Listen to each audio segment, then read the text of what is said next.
All right, well, welcome back. Hopefully you had a nice day full of chili at one of the campuses, and hopefully you're not bending over and going to run out on me in a minute. That was a lot of chili. To start off with, as always, any questions that have come up? I know some weren't here last week. There's handouts from last week and the week prior to that over there, dealing with astronomy as well as the dating methods. So you didn't get one of those on the way out the door. Any questions? Something we've covered, something you read about. Great. All right. To start off with, here's a quote from Martin Luther that I thought was very pertinent to what we're discussing today and what we have been talking about. It says, if I profess every portion of the truth except that little point which the devil and the world are at that moment attacking, I am not professing Christ. Where the battle rages, there the loyalty of the soldier is proved. To be steady on all the battlefield, besides, is mere flight and disgrace if he flinches at the point of attack. And what he's talking about is, if we run away from the object that is being attacked the most or talked about the most, and we just simply flee and run away from it, we're not doing our job. And that is why we have made such a strong stance lately in apologetics. Because the two things that are under attack the most are our morals and the Christian foundation of the nation. And as long as that's being attacked through evolution and into the school systems, and we're not willing to take a stand and fight against it, we're not doing our job as Christians. We're just kind of letting it slide. And that's actually why we are starting to lose the fight. This nation is not a Christian nation anymore. And a lot of it stems from evolution. The minute evolution started being introduced in the school and we took prayer out, we started seeing a decay in school systems. Now, while every news poll out there, including CNN or MSNBC, says that we are a Christian nation by 80%, it's kind of not telling the whole truth. A lot of people will say, yeah, I'm a Christian, because they went to church a couple times as a kid, or they're not Muslim or Jewish or Islam. So they say, yeah, I guess I'm a Christian. I believe in God. And as long as they have that stance, then yeah, I'm a Christian. But there's more to it than that, isn't there? Yes, we are an evangelized nation, not a Christian nation. It's true. And we're letting other people come in and evangelize against us, aren't we? We're letting other cultures and nations come in, and we're sitting by the sidelines. We're not doing what Martin Luther said. We're not stepping up and starting the attack. And so this week's lesson is called An Insult to Monkeys Everywhere. Took that from Pastor Mark. He says it all the time. I figured I might as well use it and get a little jolly out of it. So what we're going to start talking about today is the whole monkey to man syndrome. Did we come from apes?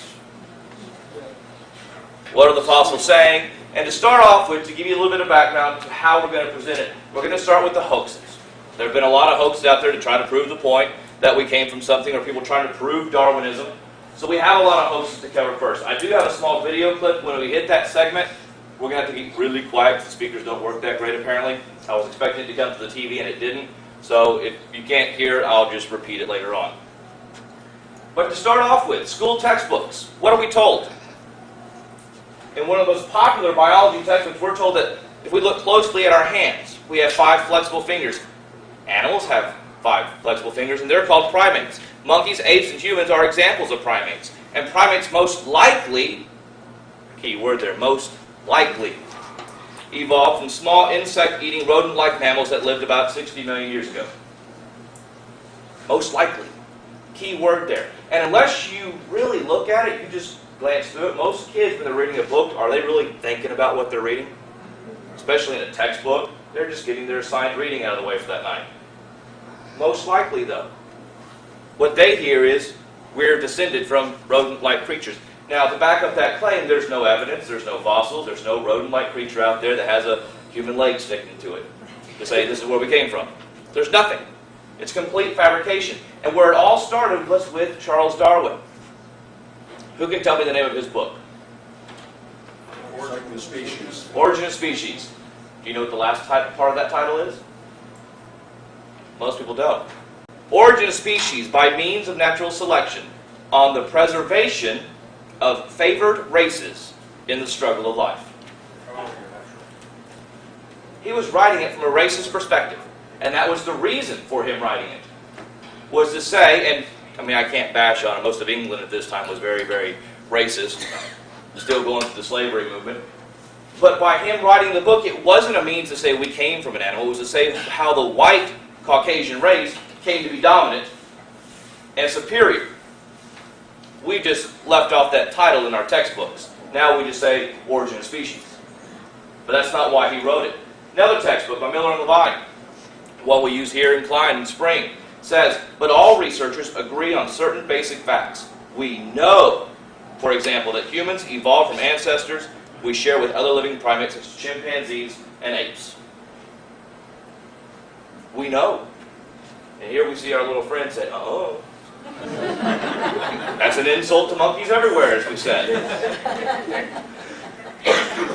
But it's important to know the two most popular textbooks in our nation have these statements. Possibly, most likely, we know. And that is what that book, Evolution Exposed, does. It takes those statements and those facts in these biology books and refutes them. And gives them chapter and verse how to refute it in class. And outside sources, so they don't just say, well, this creationist said so. It's outside sources as well, so they can have a firm grasp and they can approach the teacher intellectually. So what are the hoaxes?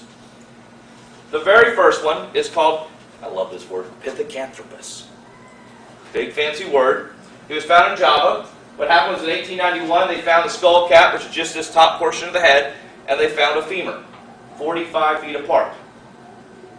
Now in archaeology we'd say that's two separate finds.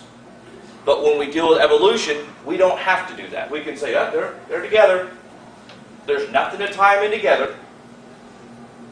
Why not? They're both bones. They belong together. And they said it's 500,000 years old. Then, Rudolph over here, who's considered the father of modern pathology, which also includes paleoanthropology, he comes out and states that in his opinion this creature was an animal, a giant gibbon in fact, and the thigh bone has not the slightest connection with the skull. And once he said that, they dropped it. Okay, but it went on for quite a while. The first finding was in 1891. And what this started was a war. Who could find the earliest, oldest human ancestor? And the race was on. Who's ever watched The Amazing Race? And they do whatever it takes, don't they, to get ahead? That's what we're going to see here. It was a race to who could get their name in the book and who could do it the quickest with the oldest find. So the next one we have comes from Piltdown, England. We have the segment of the lower jawbone. If you notice the arrows are pointing, this black section right here and here, and then right here in the skull. That's what was found. Everything in white is a plaster mold. Now, we're going to get into the ironics of the plaster here in a moment when we get to the law of symmetry. What ended up happening, though, they found those two, and they found out the lower part was very ape-like, and the skull part was very human-like. So it had to be a transition, an in-between fossil of how we evolved. They said, great, we found it, score. They claimed again, 500,000 years old.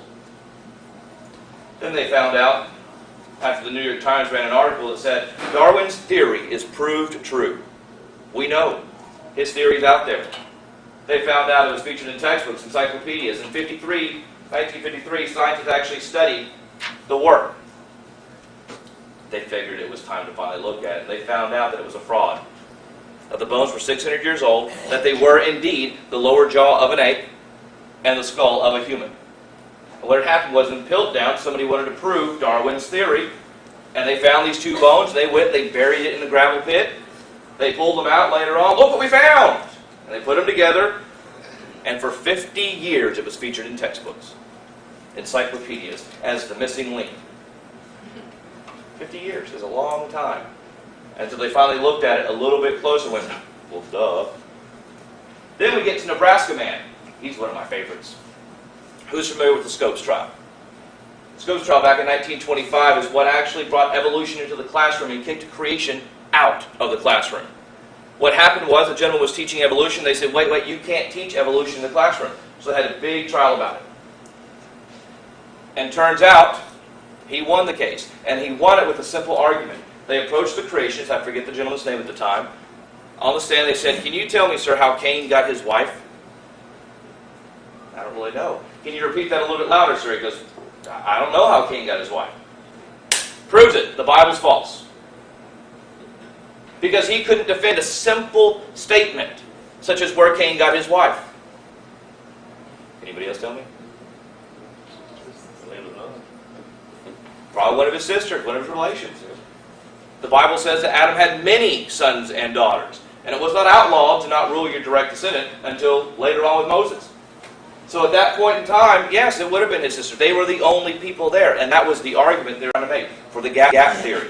That there could have been other people around at that time before just Adam and Eve. But they used this evidence to support the Scopes trial with Nebraska man. They claimed it was 1 million years old. What they actually found was a pig tooth. That's the whole fossil, by the way, was a pig's tooth. They brought this one tooth, and they held it up in court. They said, look, this proves evolution. One tooth. Used it in a trial, and they won with that. It turns out it was simply a pig's tooth that was extinct now. Then we get into the 1930s, where they found this lovely jaw by the name of Ramapithecus. What they found and what they drew are two different things. Now, I take a lot of artistic license sometimes, but that kind of takes the cake there. What they said in 1977 in Time magazine was that Ramapithecus is ideally structured to be an ancestor of hominids. If he isn't, we don't have anything else that is. He's ideally structured based on a jawbone. Man, that's good. They claim that it was 14 million years old. That it was a cross between human and apes. Now these are just the hoaxes that we've proven are hoaxes. But it's to give kind of some credibility to their side.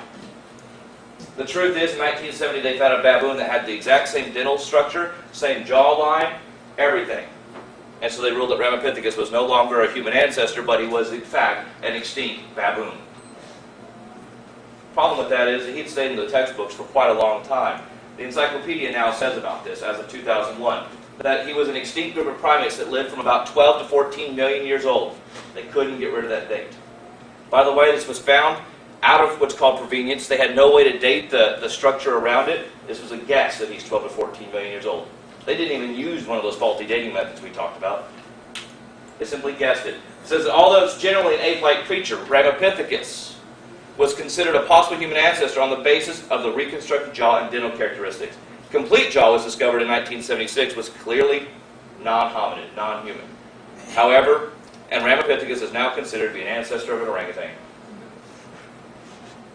Most people read this, though, school age, doing a report. What they see is that it was once considered a human ancestor, which makes them believe that we have human ancestors that were apes.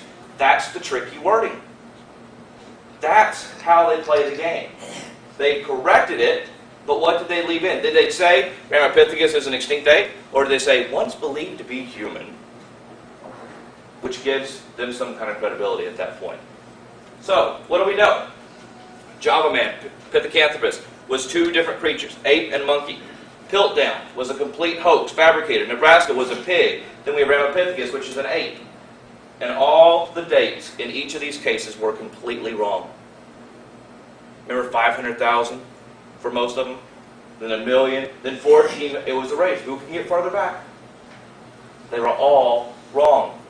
And they only admitted that they were wrong once they figured out they were hoaxes. Until that point they said, well, our radiometric dating works really good. Now, if you bring this up to an evolutionist, they say, sure, we lie sometimes. Christians lie too, to further their cause. That is their argument. It's a hard argument to come around because what they like to throw at you is the Crusades. That's a whole other topic. But they'll get into a debate with you, and what they've done is they've shifted the attention to you defending yourself, as opposed to what it started off with. And that's how they play the game. They get you to be on the defensive on your evidence as opposed to answering your questions. Old debate tactic. Old debate tactic, that's right. So who's familiar with seeing something like this in a textbook or at the museum?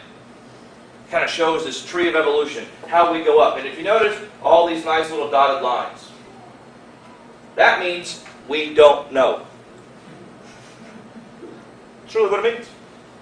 That says that right here, this goes off the chart, and I did it simply to show the dotted lines on this slide. It says that this guy maybe connects over here, and these guys, you know, we think they're interconnected. We have no evidence, no fossil. We don't have any fossils, in between these to prove that, but we think that it goes this way. Just like on this slide, which is the background for many of these slides up here, you see this little question mark. Why is that there? That says that we want to eventually find something to place here. Is how they're approaching that. They think that if we start here, what's called Untitled Chapter, we can get something that ties in here. But all these lines interconnect. We don't have any fossils that connect these together, except with old pig's teeth, etc. So what we're going to do is we're going to look at some pictures of what the evolution had. These are not the hoaxes.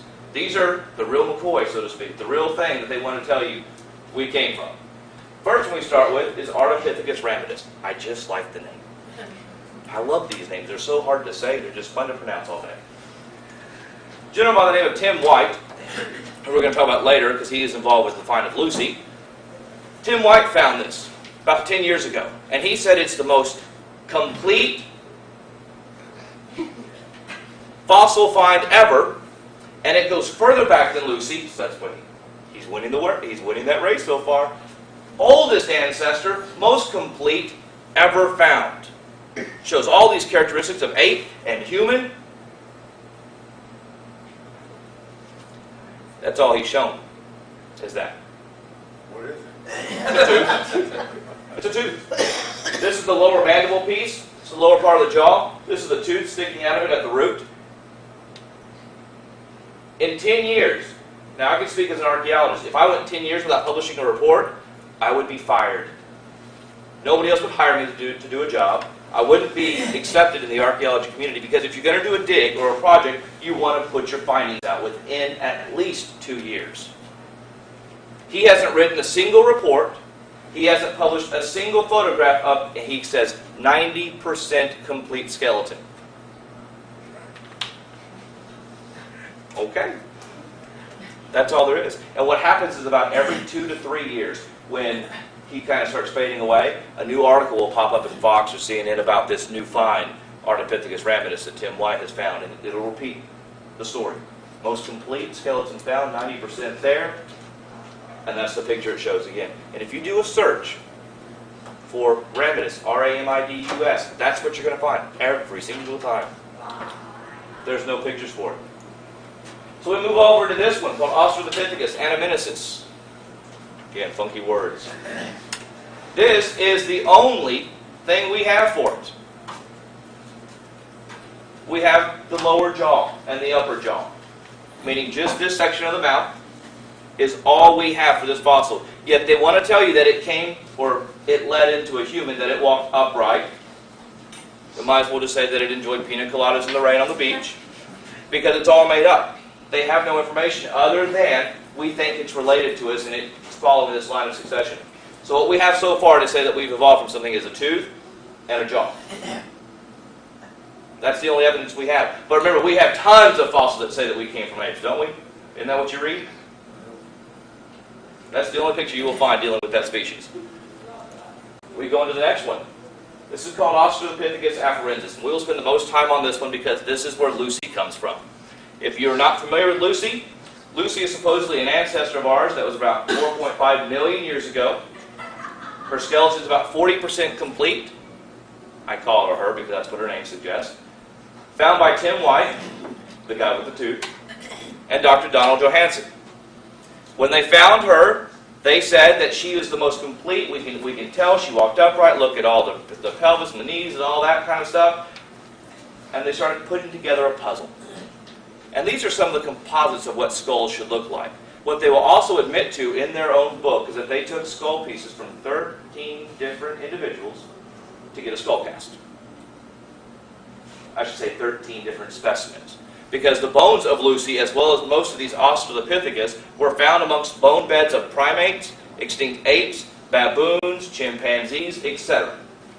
So they are so smart they could tell you that this was a human and this was a monkey. She was also found over an area of about 1.5 miles.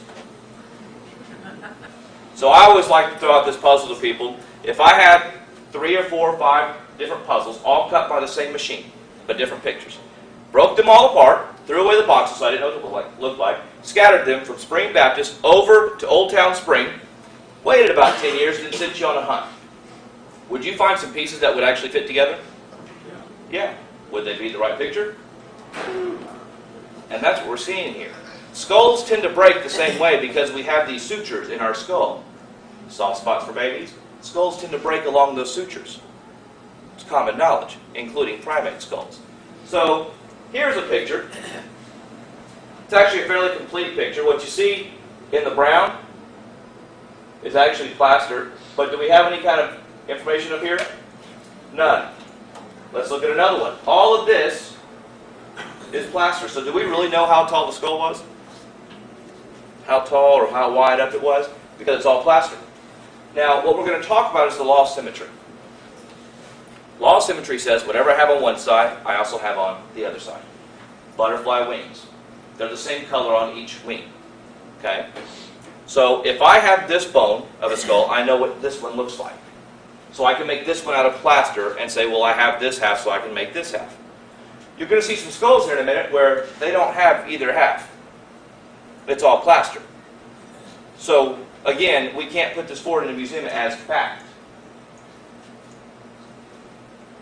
This is the skull I'm talking about. This top piece right up here, if you can see my pointer, we don't have. It's completely plaster. This zygomatic arch right here, meaning your cheekbone, we don't have on the other side either. We don't know how big it is. This section right here with the jaw, we don't have on either side. The reason I point that out, if we look at these two next to this is a chimpanzee skull. This is what's supposed to be an Australopithecus skull. Look pretty similar, don't they? The only difference is this mouth is a little bit shorter. Why? Because we shortened it by right here. We don't have the bone to tell how far out the face came on either side. So again, if they shorten the face, can they claim that it looks a little human and a little ape-like? Absolutely. Do they have those bones? No. This is Lucy. Isn't she pretty? She gets to come to Houston in September for 6 months. Houston Museum of Science, Natural History. She'll be on display.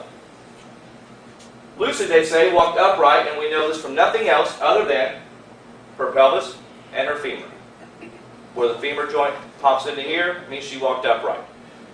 This is a picture right here of a chimpanzee and a human. To give you the difference, chimpanzee's pelvis, lilac blade right here, goes out this way. What it means is the muscles attach over the top, meaning they're stooped over. That's how their muscles have to be to support their weight. Humans, however, since we walk upright, are flat. So think of a chimpanzee's pelvis kind of like an airplane yoke, how it flares out. That's what a chimpanzee has. They say Lucy isn't like that. They say hers is more flat, like a human.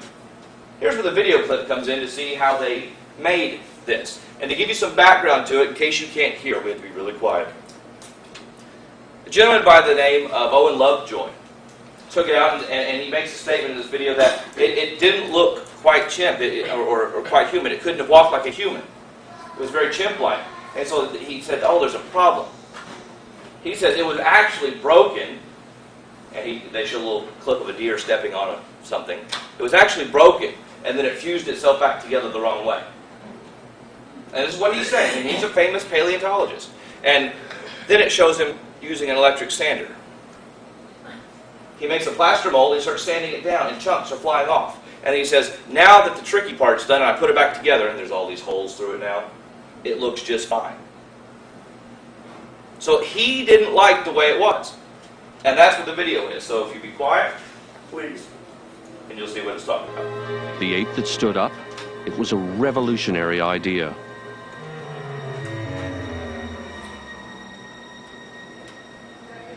We needed Owen Lovejoy's expertise again, because the evidence wasn't quite adding up. The knee looked human, but the shape of her hip didn't. Superficially, her hip resembled a chimpanzee's, which meant that Lucy couldn't possibly have walked like a modern human.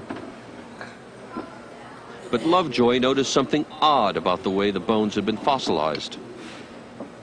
When I put the two parts of the pelvis together that we had, This part of the pelvis has pressed so hard and so completely into this one that it caused it to be broken into a series of individual pieces which were then fused together. This has caused the two bones, in fact, to fit together so well that they're in an anatomically impossible position. The perfect fit was an illusion that made Lucy's hip bones seem to flare out like a chimp's. But all was not lost. This is a power saw, friends. You may want to put your goggles on. Lovejoy decided he could restore the pelvis to its natural shape. He didn't want to tamper with the original, so he made a copy in plaster. Notice he's removing whole parts, not just cutting. He cut the damaged pieces out and put them back together the way they were before Lucy died. It was a tricky job, but after taking the kink out of the pelvis, it all fit together perfectly, like a three-dimensional jigsaw puzzle. Look how perfect. You can read a newspaper through the hole. As a result, the angle of the hip looks nothing like a chimp's, So you can but see a the lot holes. like ours. Now again, what gave him that idea that it was broken to begin with? Didn't fit into his paradigm of what it should have been. And he admits from the get-go, it was chimp. It could not have walked upright like a human. And now I could have all sorts of talks on Lucy and talk about how she's put together wrong, but I prefer to deal with what they're presenting. Let's present what they're showing us, tear it apart, and then we can talk about that other stuff. But if she's put together wrong here, if this is the wrong pelvis that we're seeing, because you will never ever see the real Lucy. What you're going to see at the museum is a plaster cast of her that they still keep under guard because they don't want it to be damaged. The real one will never leave the vault. The only person ever allowed to walk in there is Dr. Donald Johansen, the one who found it. And it stays over in Kenya the whole time. Never to be seen. Because if we saw it, we might understand that it's not really human. So we destroyed the hip. She couldn't have walked upright. The part that Johansen said made him convinced that it was human was the knee joint, where our femur and our tibia meet. I said, due to this carrying angle, this is actually her bone, it was at 15 degrees. Meaning, yeah, maybe she did walk upright. Now, what he's talking about here is humans, where our knees meet, is at about 9 degrees. If it was any greater than that, our knees would be knocked. They would run into each other quite often. Chimps and gorillas have a 0, meaning their legs are perfectly straight. They can't. And the minute they walk, if you don't have any kind of angle at your knees, you automatically start falling over. Automatically. And so this is where I would always laugh at my professor, because he would do the monkey walk, and you can see the chimps do this. Every time I get a little bit less enthusiastic about that part of this. But it's true, because if your legs are straight, there's no weight to distribute. The minute you pick one up, you start falling to that side, because that knee joint is not there. So what he said, though, was that had a 15-degree angle, which meant her knees went together really tight. Meaning her feet walked a little more in front of each other, which would have been perfect for, I don't know, a primate that lived in the trees. To have her feet going one in front of the other. Orangutans and spider monkeys have a 9-degree, the same as what? Humans. Does that mean that they're human? No. What this proves is just because you have an angle that's close to humans, or even if you are the same, doesn't mean you're human, does it? So he based his whole it walked upright on the knee joint and the pelvis. Both of those are destroyed, meaning there's no evidence whatsoever that Lucy could have walked on 2 feet. The next statement. We need to take Lucy out of the picture as far as how old she is. We found a skull that they labeled 1470. They dated this rock above it at about 2.6 million years old, dealing with those faulty methods we talked about last week. It seems like a year ago. So they claim that since it was just below that 2.6, and this skull obviously was about 2.9 million years old. We'll say 3. Problem with that, though, is it looked modern. It looked just like you and I. Had the same about brain size as we did. Then they looked at Lucy and guessed about how old they thought she was now. So they dated the rock above Lucy, and they dated the rock below Lucy, that volcanic ash. Lo and behold, she came out to be about 2.9 million years old too. It's a big problem for evolutionists because we have a very ape-like at 2.9 and we have a very human-like at 2.9. But didn't she evolve into the human? So they can't coexist. So what they did to solve this problem, and he admits to it in his book, is they threw out the potassium-argon dating that they had used, and instead they used fossil pigs that were found in the area, and dated those by potassium-argon. And what this shows is that if evolutionists aren't willing to trust their own methods, why are we told that they're so accurate? They threw the dates out. They said, no, it can't work. That's a contaminated date. Tossed it out. As opposed to taking more samples and proving that it's the accurate date. And he talks about it in his book. Potassium argon was contaminated. We couldn't get more samples, so we used some fossilized pigs that we found in the area and dated those instead. That were found at the same level as her. The next part of Lucy that really intrigues me. Do you see any feet on her? There's no feet. Yet a statue that you find at the St. Louis Museum shows her with very, very human feet. Now the statements we're about to make show her with nothing. Modern anthropologists will actually state that due to other finds that are supposed to be just like her, her feet would have been very much like a chimp. Big toes sticking out to the side, very long and curved toes, perfect for what? Climbing trees. And if we think about her knee angle being at 15 degrees, meaning her feet would have come in front of each other, made her perfect for climbing those trees. Now again, Lucy wasn't found with feet, but others in her category were, is what they're claiming. A lot of it's just hodgepodge. But she doesn't have any feet here yet. Could you pick out which one is ape, which one is human? See, I get the slide. Everybody says, yeah, but nobody's willing to point. This one? Maybe. There you go. That's right. That's the human one. That's it. It's automatically. Now, modern anthropologists agree that this is what Lucy's feet would have looked like. She couldn't have been this far yet because she was still evolving. So she was just now walking upright. Go figure. Yet if we look in biology textbook, this is Lucy. Very human. All 5 toes in a row. We look at the St. Louis Museum. First thing that greets the people when they go into the St. Louis Museum. Or not museum, but zoo. So, Professor Betsy Schumann, we asked her, we said, this is kind of wrong, don't you think it should be changed? And her response, that it's probably not accurate, but when asked whether the statue should be changed at the zoo, her response was absolutely not. She goes, yeah, you're right, it's probably wrong. Yeah, we're not changing it though. Because it doesn't matter if people get indoctrinated into evolution by wrong evidence. She supports that theory right there. Yeah, it's wrong. Let's keep it. Which leads us into the Ape and Human Footprints. All of these tie into Lucy.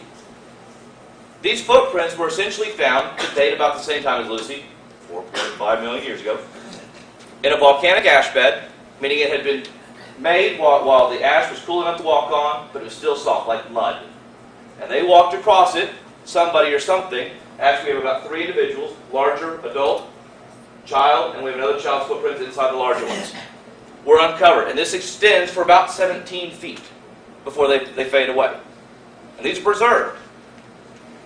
And these are used a lot of times, this says 3.5 million, so 3.54 million.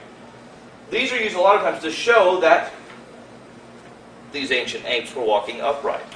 So we have to ask ourselves, though, who made these footprints? I'm going to ask you again, one more time. Which one's ape, which one's human? We can tell.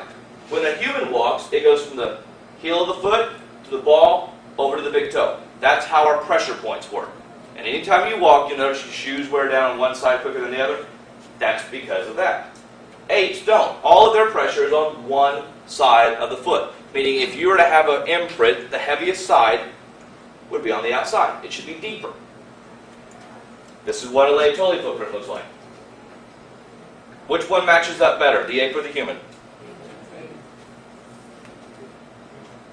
This one matches that one? Or that one? There you go. Okay. Thought I heard human. I was about to throw somebody out of the class. We look at what Tim White said. Remember, Tim White's one of the founders of Lucy, co-founders. And he actually states that the uneroded footprints show a total morphological pattern like seen in modern humans. Saying the footprints look modern in every way, shape, or form. Russell Tuttle comes out and says they are indistinguishable from those of habitually barefoot modern Homo sapiens. You and I. Dr. Donald Johansen, the real finder of Lucy, states there's a well-shaped modern heel with a strong arch and a good ball in the foot in front of it. The big toe is straight in line. It doesn't stick out to the side like an ape toe. Glad he agrees. So then we have these professors of anthropology, Robert and Joan, and they say, who made these footprints? Australopithecus afarensis.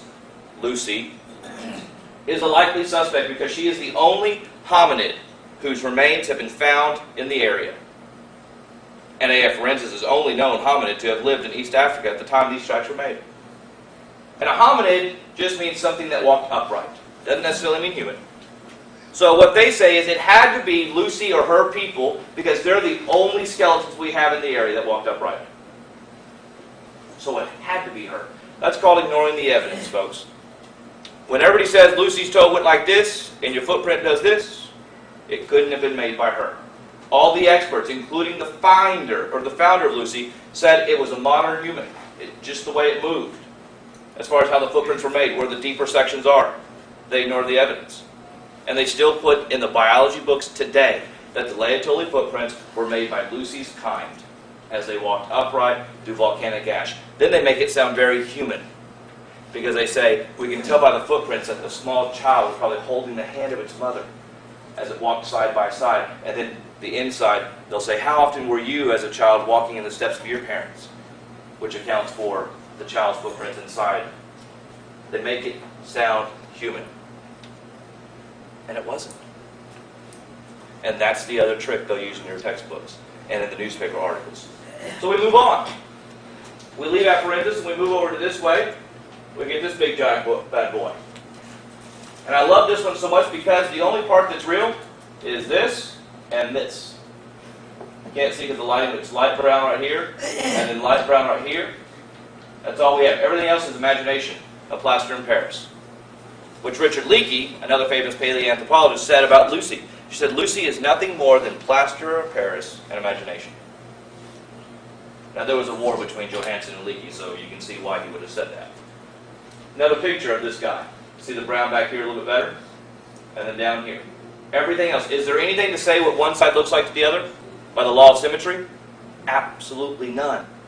But if you're not familiar with that, you see this in a book, you're like, wow, they're pretty good. Tame child. We're pretty accurate at what this one looked like. This one actually saved us a lot of time.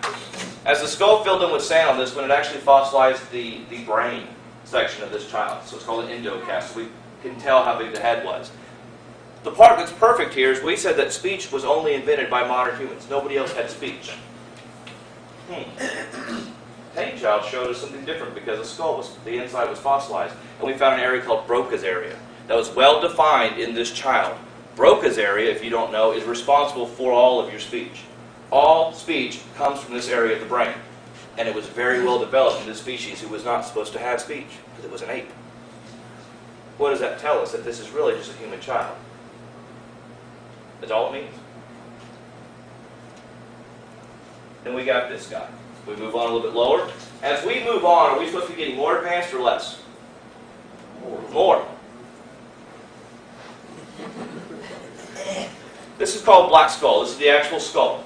So I want you to notice this sagittal crest on top. Big fancy word for where the muscles attach. Your dogs, golden retrievers, have it really, really pronounced than most dogs. And the reason is that's where the muscles attach over the head so that they can chew that heavy kibble, break bones, things of that nature, just like a gorilla would do. Or a chimpanzee. Humans don't have this, by the way. Yeah. Just had to double check there.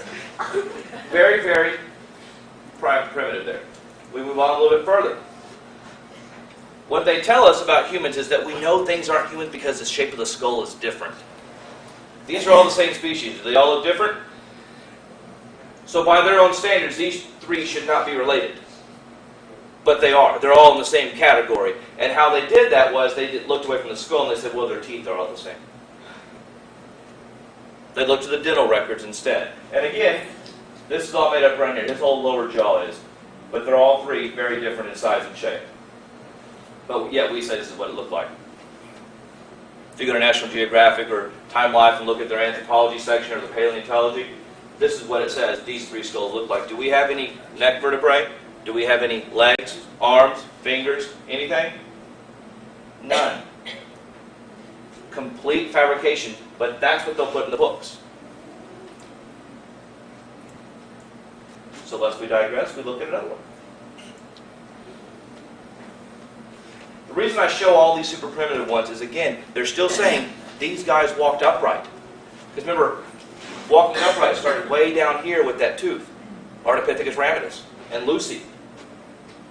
Do we have anything to support that? At least with Lucy, they can break apart the pelvis and make a new one and say she walked upright. They don't even have that luxury here. They simply look at the teeth and say, yep.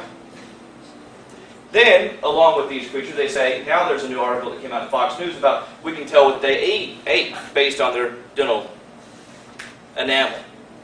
They ate a lot of nuts, berries, so forth. Then we make this nice little fabricated picture to put along with the story. And if you look, person butchering the food next to the child. If you don't include a baby, we're not really human. So we put a baby in every picture. Yeah, these guys over here come back from a little hunting party, elephants in the background. Notice the monkey sitting right here? This is to justify how they're all bones strewn across the same area with monkeys and humans. Because they all live together. Now, do those skulls tell this story? No. And when you go to a museum, any museum, you're going to have those murals and those dioramas that show the creature butchering something in order to make you think it's human. You have to give it a human characteristic if you're going to claim that it is part of our ancestors. The other part of all of these to show that they are monkeys. Chimpanzees live in geographically isolated areas. We know this by studying them. You'll have some here, have some here, have some here. We see the same exact thing with all of these finds. Ramidus doesn't live with Australopithecus. Australopithecus afarensis doesn't live with the other funky skulls. They all live genetic or geographically isolated, just like modern apes. So we find one set here, we'll find another set here, then we'll find another set here, we'll find another one up here. They don't overlap. What does that tell us? That they're simply apes, doing the same thing they've always done, living isolated from each other. I've been mentioning Turkana Boy. He's getting ready to go on display over in Kenya. Church is up in arms about this. Turkana Boy is roughly 15 years old. They said that had he grown to full height, he would have been about 6'8", 6'9", big guy. Said he looks modern human in every aspect, except for his skull. Now, that's a pretty complete skeleton. All he's really missing are his feet and his hands. Everything else has been found. 92% complete. Closer picture of it. Closer picture of it. He was modern. He walked upright. He's called Homo erectus. All that means is they can call it what they want to, but he matches modern African populations today. Very tall, very lean, and we know this is an adaptation to the environment they live in because the taller they are, the leaner they are, the quicker they can dispel heat. We know it. It's an adaptation to an environment that is not suitable for living. He was 13, 15 years old, and he was already 5'11", showing that he follows in the same pattern of modern African tribes. His skeleton matches up with the modern Swahili tribe, the Coon Bushmen, everything else. The only reason they want to classify him different is that his head is a little bit misshapen, is all. That's a picture of his skull. Here's a reconstruction of it. What you notice is the heavy brow ridge here. Other than that, he's pretty human. They said his brain's a little bit smaller than ours. But if we look at brain capacity to say we're human, then we're cheating ourselves. There was a study done of a very gifted gentleman in college. And it turns out he had a very large dome for a head, but he only had about a third of his brain in there. He was capable of speech. He aced every single test he ever took. SAT, any kind of entrance exam, aced them. All. By every standard, he was a genius. Yet he only had a third of his brain. So can we judge brain size and say we're human based off that? No. Just like this gentleman, we can't say he's not human simply because his brain's a little bit smaller than yours or mine. Then we move on to Neanderthal. This was a common misconception. When we found him in 1880, we thought he was a cave bear. 40 years later, they restudied the skeletons, and they said he was brutish. We see the comics still today persist, with the club in one hand, the woman's hair by the other, dragging him to the cave. We see the knuckle dragging. Just like these images imply, this is the original perception of what caveman was. Guess what we call him now? Homo sapien? Neanderthal. We couldn't quite get into that category with us, could we? Well, it turns out, though, here's what his skeleton looks like. When they first found the initial one, they said, wow, really ugly looking. Closer inspection, he had severe arthritis. He was an older gentleman, probably late into his 60s, which was unheard of at this time. He had severe wounds to his body, making him stooped over, meaning he was cared for, because back then, you did not care for your elderly, and we see it a lot in hunter-gatherer tribes. They didn't care for them much because they couldn't contribute to the society. Food may have been scarce. We also see that this could have been a sign of rickets, lack of sunlight. Could have been a big responsibility to it, living in the cave. And this is what we're getting at to here is the Ice Age, which we're slowly moving into. This would have been after the Ice Age. Living in a cave to stay away from the cold climate would also lack of vitamin D synthesis, leading into rickets. We see their bowed-out legs, just like in New York back in the early 1900s. Heavier skeleton shows that they were accustomed to the cold climate. That's all it means. We have two explanations for this robust skeleton. What modern anthropologists say is if you were to look at them compared to somebody today, they had the body of a Mr. Universe without ever having to work out. And I say all the guys went, whoa. That's what he looked like on an average day. One we say is heavy mechanical stress, meaning lots and lots of walking tends to build your muscle mass up. Muscle mass has to be supported by your bone. Your bone density can actually change size based on your muscle mass. So, what is one event we see after Noah's flood that would be responsible for large groups of people moving to long distant places? Tower of Babel. We see them having to migrate and walk out of Mesopotamia now. They're finally doing what God said. Go. And we start to see this because guess what? The skeletons we find in Israel, we found 4, Neanderthal in Israel, they are not as heavy as those found up in Ice Age Europe. Then when we compare the ones in Ice Age Europe to modern day Eskimos, their skeleton is identical to it. Same size, shorter in stature, thick skeleton. Because what we found out is that these thick skeletons and these shorter bodies are great for retaining heat, just like that slender skeleton and tall body is great for getting rid of the heat. Different geographic areas showing adaptation like God intended us to be able to adapt to our environment. That's not evolution. Because did he change to a bird? No, he still stayed a human. Just because his skeleton changed somewhat. To support, remember, they didn't have Delta Airways to get up to where they had to go. They didn't have a car to hop on or a horse. They walked all that way. So you can imagine they walked for generations, just like Moses for 40 years. This would have taken a couple of hundred maybe. They stopped for a while, live in an area, eat its food resources, move on a little bit further, and then a little bit further until finally they get up into France, Germany, that area where most of these are found. Here's a picture of his skull. Again, they said, other than his skull and how big he was, he's modern and human. Matter of fact, his brain size is 200 cubic centimeters larger than ours. Guess what we find when we look at the Eskimos? Their brain capacity is about 200 cubic centimeters larger than ours. Again, an adaptation to the cold, harsh climate. They live in an area that we wouldn't want to live in. Here's a reconstruction of what a Neanderthal face would have looked like once it's redone. Aside from the 80s rock hairdo, does he look any different than you and I? Matter of fact, when I was in the Air Force Reserve stuff in college, I had a CO that we thought he was a Neanderthal. He had these big brow ridges and he was bald and he was going to look like this. I really thought he was related. Because here's where we find the Neanderthals. We find them up here in Israel. So you can imagine, as they're trekking on out, we find them here, they're not as robust as we find them up here where the Ice Age was the heaviest. The Ice Age wasn't down this low. It was still warm.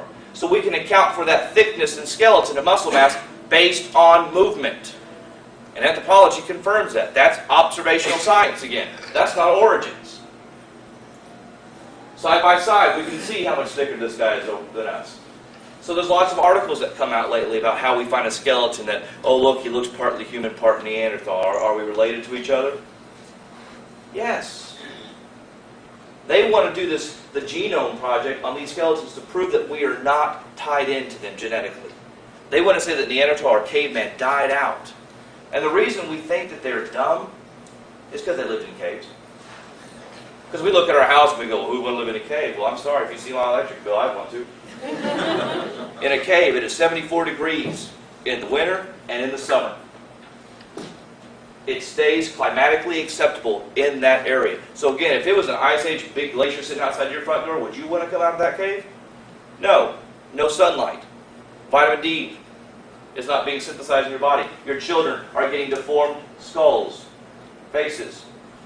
We also did a study, or geneticists did not too long ago, where they saw heavy mechanical stress in the mouth, chewing like tanning hides like they would have done, produces larger brow ridges across the face. So we don't see these in the children, we only see them in the adult with that visor-style brow ridge. So I mean, we found an observational science that supports that, why we would have it? Yes, we did. Here's a show, human femur next to a Neanderthal. You can see how much difference they are in size. Same thing with the toe bones. This gentleman found this Neanderthal skull like this, and it looked very ape-like, didn't it? Jutting out a little bit. Found out that this section of the skull was not put in the right spot. And if we moved it back just roughly 30 millimeters, look at the flat, normal face we got out of it. Again, a textbook drawing to show that we had evolved, that he was subhuman. Evolution is truly just racism. Here's a picture of what they would look like side by side, Neanderthal and human, without the 80s hairdo. It's easier to see that there is really no difference. Larger nose. Guess who else has larger noses like that? The Eskimos. It's an adaptation for breathing in extremely harsh, cold climates. So, I mean, we have modern populations that can show us what these are for? Yes, we do. Talked about how they said their skulls are deformed. Guess what? Humans, modern humans, have been deforming their skulls for hundreds of years. In France, they used to do it to show that they were a sign of royalty or rich, aristocracy. In Peru, they did it as a sign of high status as well. Indians, Native Americans would cradle board their children so they could carry them around and still gather food all day. Soft spot ended up going like a big arch and over. This is the modern human skull. Is it deformed? Absolutely. Doesn't mean that it's not human. Here's another one, just as deformed, very domed out skull. Because what the French would do up to as late as the 1870s, they would bandage their heads tightly as children until they domed out. So we cannot base a different species simply because the skull doesn't look quite right. And here's another one. And that is what we said Neanderthal looks like. Obviously, if it was a glacier outside, I hope he was wearing a shirt. Otherwise, that'd be a little chilly. This goes into the last slide. One of the common hoaxes, or not hoaxes, but arguments that are out there right now, which deals with the Hobbit Man. Anybody read about that one currently? Small guy found on an island in Indonesia. This is his skull, the small one. They said that he was part of that Homo erectus group, which they think is not human. So they said he's just really, really small. And he was about the size, 3 feet, 2 feet tall, real small. And they said he had obviously not developed properly, or the species didn't, because they're on this island. That he wasn't modern human, based on what? The skull. Wasn't based on the skeleton. They found very, very little of the skeleton. Mainly it's based on the skull. Then an article came out 2 years later that said, no, he just suffered from some type of disease that made him short in stature. Then an article came out about a month and a half ago that said, no, he is different. So they're going back and forth. But here's my argument. We're basing this as a different species based on what? Size. So the argument they just did is anybody that suffers from dwarfism or is a midget, they just labeled as a different species. Evolution is a racist, and it's based on racism. If you are not what we consider normal, then you are inferior. Now, obviously, they want to stay away from skin color because we know that can change. So they have to go someplace else, the skeleton. If you are not what we consider to be a modern, everyday Joe, you are inferior to the rest of us. And that's what Hobbit Man is. Now, side note, on this island they have what's called pygmy elephants. Another adaptation quality that God obviously designed is when there is less food on an area and it's isolated, you can actually shrink in size. These pygmy elephants are just like their cousins over in India, but guess what? They're small, suitable for hunting, because there's not a readily available food supply on this island. And we know that's an actual thing, pygmy elephants. So could this not be a pygmy human on this island that didn't have a readily available food source, that slowly, through time and mutations, got smaller?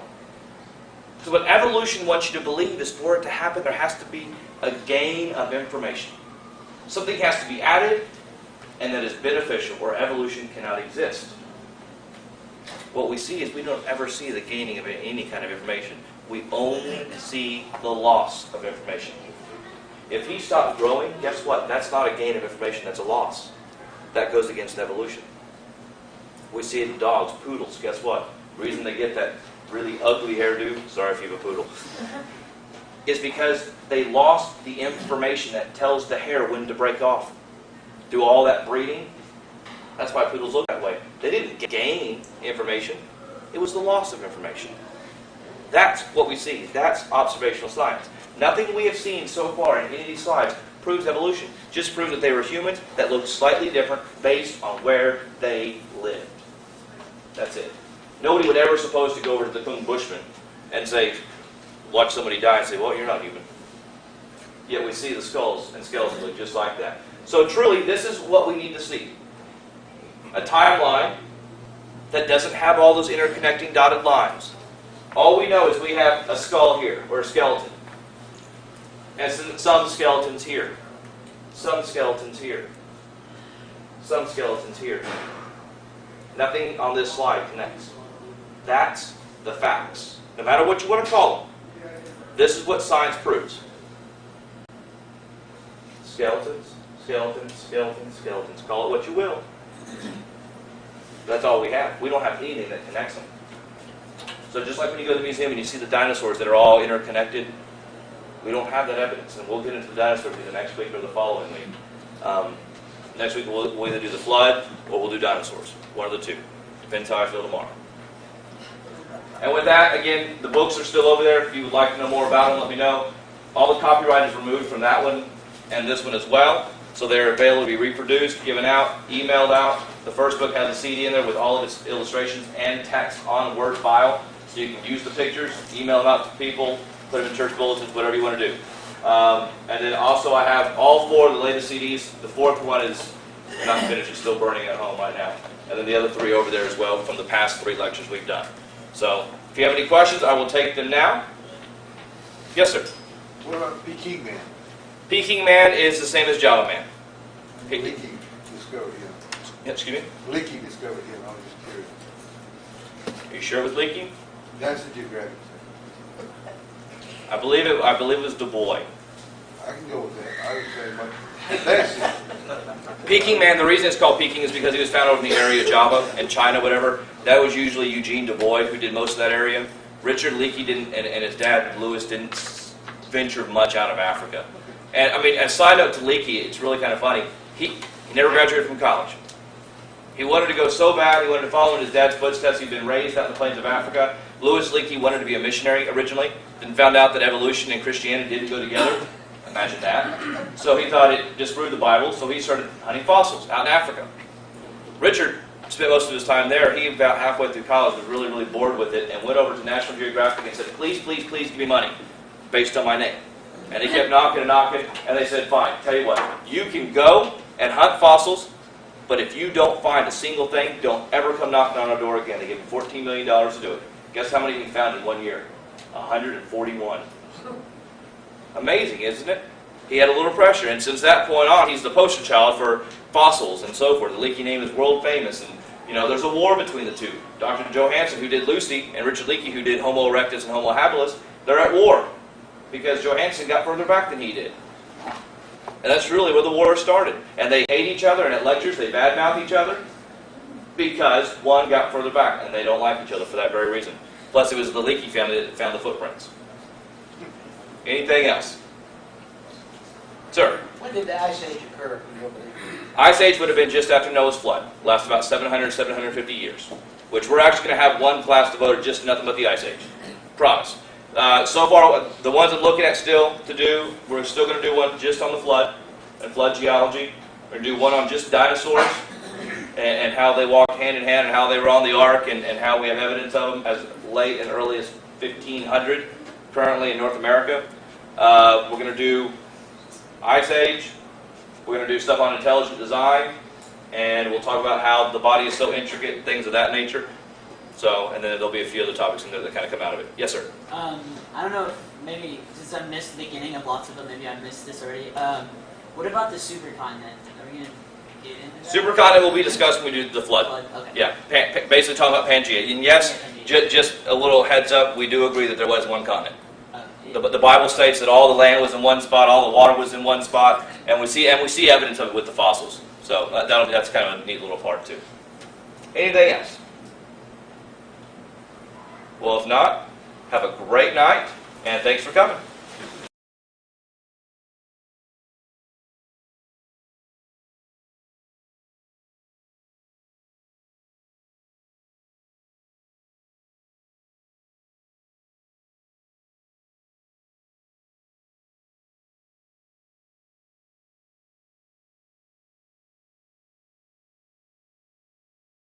All right, well, welcome back. Hopefully you